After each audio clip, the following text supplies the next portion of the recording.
नमस्ते, अभिवादन आपका इनोसेंट इन्वेस्टर के इस नए वीडियो में। दोस्तों, आपने एक कहावत सुनी होगी कि जब कोई कुछ अच्छा करता है तो हमें अच्छा लगता है, लेकिन जब कोई हमसे भी ज़्यादा अच्छा कर जाए तो हमें बुरा लगने लगता है। और यही चीज़ हो रही है स्टॉक मार्केट में इस वक्त। अगर आप आईजीएल का स्टॉक खरीदे हो तो आपके साथ ये वाली जो घटना है एकदम साक्षात घटित हो रही है। क्यों? क्योंकि पिछले 8-10 दिनों में निफ्टी की तेज़ी आप देख करके दंग रह जाओगे। 20 तारीख के बाद तो निफ्टी में आग लग गई। 2021 का अंत निफ्टी ने कमाल का किया, 2022 की शुरुआत निफ्टी ने कमाल की है। निफ्टी चल रही है। निफ्टी बैंक में तो आज आपने देखा ही किस तरीके से आग लगी है। इससे पहले वाली वीडियो में मैंने एक्सप्लेन किया। इवन निफ्टी एनर्जी वाला इंडेक्स जो है वो भी 3-4 दिनों से बढ़िया भाग रहा है। और 20 तारीख के बाद यहाँ पर भी जो तेज़ी बनी है वो काबिल तारीफ़ है, क्योंकि 22,000 वाला इंडेक्स आज 23,500 पे आके खड़ा है।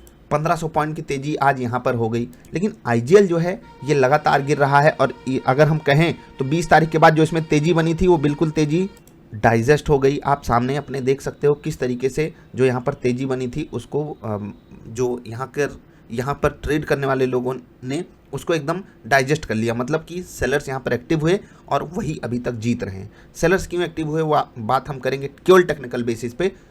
इसके अलावा आपसे बताना चाहेंगे कि एमजीएल हो या पेट्रोनेट एलएनजी हो, ये सब की परफॉर्मेंस आईजीएल से अच्छी है। इवन बीपीसीएल, बहुत सारे लोग बोल रहे थे सर बीपीसीएल और आईजीएल नहीं चल रहा है। बीपीसीएल भी आज चल गया, 2.5-3% ऊपर है, लेकिन आईजीएल नहीं चला। अब आपको मैं कुछ केवल कहानी बताऊंगा। अगर आपको फंडामेंटल जानकारी चाहिए कि आईजीएल क्यों गिर रहा है, उस पर मेरी वीडियो है वाई आईजीएल इज फॉलिंग। इससे पहले वाली आप उसको देखिएगा। यहाँ पर मैं टेक्निकल बातें करूँगा कि आईजीएल में असली तकलीफ आई कहाँ से। ठीक, बहुत ध्यान से देखिएगा। 20 तारीख के बाद यहाँ पर भी तेज़ी बनी थी। ये मैं 20 दिसंबर की बात कर रहा हूँ। यहाँ पर ये तेज़ी बनी। यहाँ पर ये जो ग्रीन कैंडल बनी, यहाँ पर आप वॉल्यूम देख रहे हैं। अब जिन्होंने वॉल्यूम एक्शन ट्रेडिंग वाली वीडियो देखी है उन्हें पता है कि इस तेज़ी पे हमको कितना भरोसा करना चाहिए था। उसके बाद यहाँ पर देखिए, यहाँ पर देखिए, इवन इतनी छोटी सी कैंडल यहाँ से सिनारियो किस तरीके से जा रहा है। आपको सब कुछ पता था कि ये होने वाला है, आपको ये पता था ये होने वाला है, आपको ये भी पता था ये होने वाला है, लेकिन आपने क्या किया? क्या कहें उसको, सस्ता नशा। जी हाँ, सस्ता नशा। इस पर मेरी एक वीडियो है, आई होप आपने देखी हो। अब आपको मैंने सिर्फ एक कहानी बताई। दूसरी, आप कहोगे कि यहाँ पर हमारे फेवर में था, ठीक है, यहाँ पर हम आगे जा सकते थे, इसमें पॉजिटिव ट्रेड ले सकते थे। बिल्कुल, अगर आपने यहाँ पर ट्रेड लिया होता तो आपको कहानी पता है क्या हुई होती। आप वर्स्ट केस कंडीशन में भी कॉस्ट पर एग्जिट पाते, कम से कम आपका स्टॉप लॉस तो नहीं जाता। इसीलिए मैं कहता हूँ कि कोई वीडियो आपके समझ में आए ना आए, एक बार में वॉल्यूम एक्शन ट्रेडिंग वाली वीडियो आप अगर 10 बार में समझ पा जाओ ना, तब भी समझ लीजिए आपने अपने ऊपर एहसान कर लिया। इसका मैं ये मतलब नहीं कर रहा हूँ कि एक बार में समझ में ही नहीं आएगा। मैं ये कह रहा हूँ कि वो वीडियो इतनी ज़्यादा यूजफुल आपके लिए हो सकती है कि अगर 10 बार का भी समय ले वो वीडियो, भले ही आधे घंटे आपको 10 बार देने पड़े, 10 बार देने पड़े आधे घंटे, तो भी आपको वहाँ पर ज़रूर समय बिताना चाहिए। काफ़ी कुछ आप डिकोड करोगे। अभी पिछली बार जब ये गिरा था 460 के लेवल पे, तो वहाँ पर मैंने आपको डायरेक्टली सलाह दी थी खरीदारी करने की। इवन मैंने साफ साफ आपको वीडियो में बोला भी था अगर ये 460 आता है मैं वहाँ पर खरीदूंगा। और आपको बता दूँ 460 का लेवल आया था, उसके बाद 40 और प्लस 10 इधर 50 रुपये ये स्टॉक भागा भी आपके फेवर में। अप्रॉक्सीमेटली 8-10% का मूव आपके फेवर में दिया, लेकिन फिर से वहाँ से गिरने लगा। क्योंकि वैट हमारे फेवर में नहीं था, इसलिए आपको पता भी होगा कि पिछले 15 दिनों में या 20 दिनों में एक बार भी ये स्टॉक हमारी रडार पे नहीं आया स्विंग ट्रेड के। मैं बहुत सारी चीज़ें देखता हूँ। बिल्कुल यहाँ पर आपको वैल्यूएशन काफ़ी अट्रैक्टिव मिल रहा है। निफ्टी के मुकाबले अगर आप देखोगे तो निफ्टी भागी है लगातार, और ये स्टॉक ऊपर जा कर के नीचे आ गया है। प्रॉफिट बुकिंग आई है इसमें। जहाँ पर स्टॉक खड़ा है ये इसके लिए काफ़ी इंपॉर्टेंट सपोर्ट भी है। मैं आपको 1 वीक की कैंडल दिखाना चाहूँगा, वहाँ से हम काफ़ी कुछ डिकोड करेंगे। 1 मिनट, मैं वीकली कैंडल आपके लिए लगा रहा हूँ और बहुत ध्यान से देखिएगा।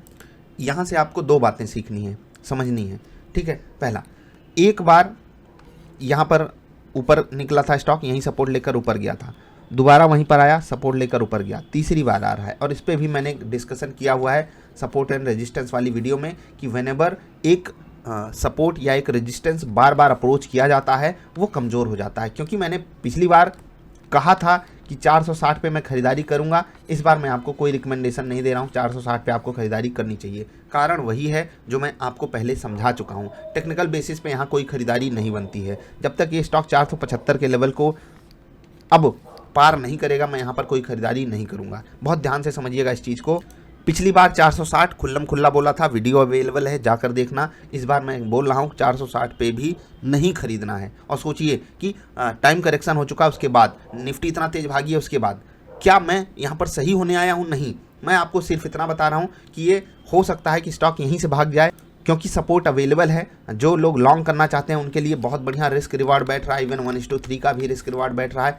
7-8 रुपये आप नीचे रिस्क ले लो, मिनिमम आप 25-30 रुपये के टारगेट के लिए यहाँ से जा सकते हो। तो कितना बढ़िया रिस्क रिवार्ड है आपके लिए, ठीक है। लेकिन कुछ चीज़ें हैं जो अभी हमारे फेवर में नहीं है, जैसे वैट हमारे फेवर में नहीं है, ठीक है। सपोर्ट लेवल्स चाहे फिबोनाची हो चाहे पिवट पॉइंट हो, वो हमको कह तो देगा कि यहाँ पर खरीदारी कर लो, लेकिन उसके लिए हमें कंफर्मेशन मिलना चाहिए कोई एक ऐसे इंडिकेटर से जहाँ पर प्राइस का मोमेंटम हमारे पक्ष में आता हुआ दिखाई दे। तो थोड़ा इन सब चीज़ों पे ध्यान रखिएगा।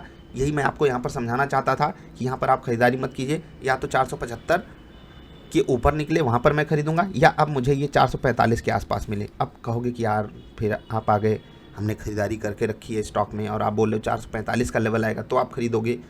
क्या ये 445 गिरने वाला है according to technical charts? Yes. लेकिन क्या टेक्निकल चार्ट्स यहाँ पर हमेशा सही होते हैं? नहीं। आपको कई सारी चीज़ें कंबाइन करके देखनी होंगी। वॉल्यूम को कंबाइन करना होगा, सपोर्ट को कंबाइन करना होगा, ठीक है। वॉल्यूम को कंबाइन कर दीजिए, सपोर्ट को कंबाइन कर दीजिए, उसके बाद रिवर्सल आए तो आप ट्रेड पकड़ लीजिए। जो लोग इन्वेस्टिंग करके बैठे हैं उनके लिए क्या ही कहें। देखो यार, इन्वेस्टिंग क्या होती है आपको पता है। यहाँ पर स्मार्ट तरीके से ही आपको पैसा डालना चाहिए।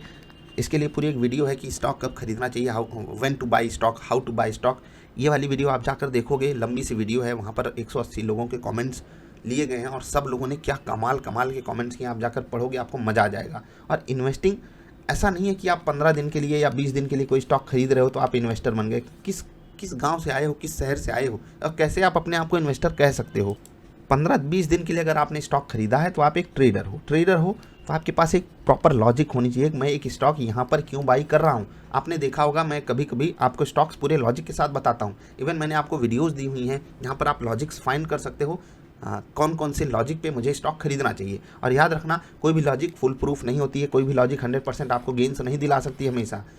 याद रखना हमेशा कि हर एक लॉजिक फेल होती है और वहाँ पर आपके लिए स्टॉप लॉसेस तैयार होने चाहिए। जैसे कि अगर आपने किसी भी एंगल से इस स्टॉक में बाइंग कर लिया, कोई भी टेक्निकल इंडिकेटर आपको कहीं पर भी बाइंग दिया है, तो वही टेक्निकल इंडिकेटर आपको स्टॉप लॉस भी बताया होगा, वहाँ पर आपको एग्जिट मारना था, ठीक है। According to volume action trading यहाँ पर बाइंग की सलाह अभी बिल्कुल नहीं है। बहुत ध्यान से इसमें अगर आपका ट्रेड कंटिन्यू है तो उसको रखिएगा। मेरे हिसाब से अगर आप अभी भी इसमें ट्रेड कंटिन्यू कर रहे हो तो अगर थोड़ा लंबा स्टॉप लॉस रख सकते हो तो 440-445 का वो लेवल है जहाँ पर स्टॉक सपोर्ट लेता हुआ दिखाई देगा। वहाँ तक अगर रख सकते हो रखिए, बाकी आप अकॉर्डिंगली अरेंज कर लीजिएगा। मैंने आपको पहले ही सलाह दे दी, 440 से 445 का अगर लेवल आता है तो मैं वहाँ पर ज़रूर खरीदारी करना चाहूँगा। अगर ये 460 के आसपास ही जोन बनाने लगता है, ठीक है, तो भी जब तक रिवर्सल मुझे दिखाई नहीं देगा चार्ट्स पे, तब तक मैं इस स्टॉक को अभी पिक नहीं करूंगा। फंडामेंटल कारण अलग अलग हो सकते हैं, मैंने आपको पहले समझाया वीडियो में। टेक्निकल चीज़ों पे मैंने बात की है।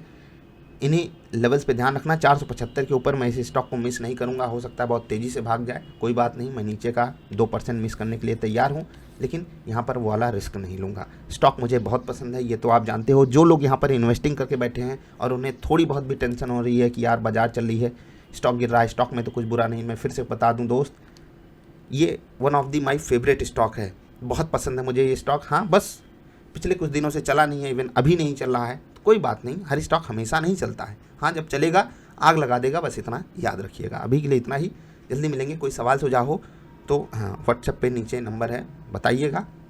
बाकी IGL क्यों गिर रहा है, इस पर काफ़ी ज़्यादा सवाल आए थे, मैंने आपको टेक्निकल रीज़न बता दिया। वॉल्यूम एक्शन ट्रेडिंग वाली वीडियो देखोगे आपको खुद बात समझ में आ जाएगी। टेक्निकल लेवल्स मैंने आपको बता ही दिए हैं। अभी के लिए इतना ही। वीडियो देखने के लिए आपका आभार। नमस्कार।